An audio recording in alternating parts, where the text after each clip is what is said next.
The purpose of that advisory group is a couple things. To provide broad community support to inform the policy choices you will make in adopting a final plan that has strategies to encourage the production of affordable housing in Hood River. And the task force will allow for gauging some community support on specific potential strategies.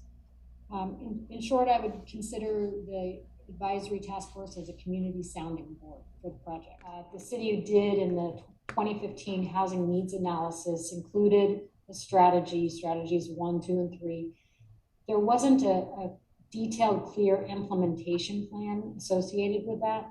So I think that this project takes that strategy 3, I believe it was, that was looking at affordable housing, and to remind you, we defined that for this project as being housing for incomes up to 120% of the median family income. Drilling down into strategies a little more specifically that really fit the city's resources, capacity, and identifying what else the city can do as a partner in affordable housing.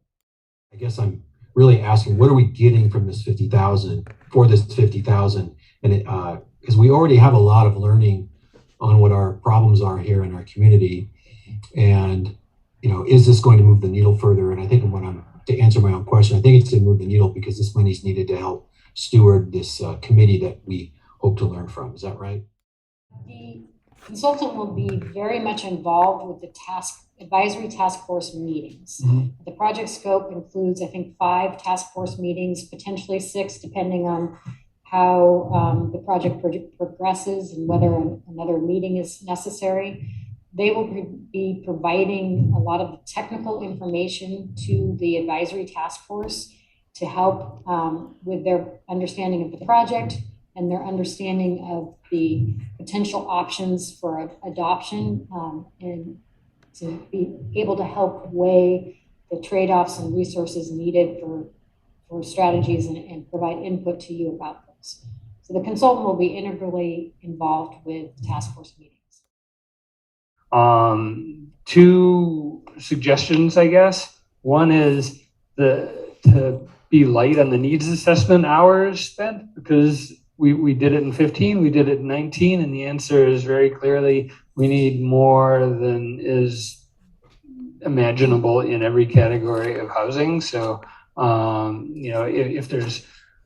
if looking at it gives us some focus on which particular area to go to, that's great. But I would hate to see a whole bunch of these hours spent on coming up with that same answer.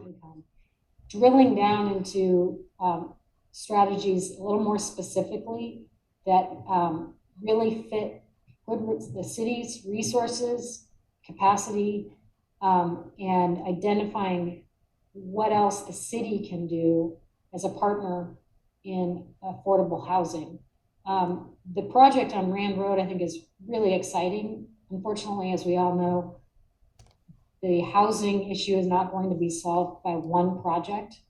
And so we need some additional strategies in place, whether that's taking a look at how we might provide some tax incentives to encourage additional production of affordable housing in addition to what we hope to gain at Rand Road.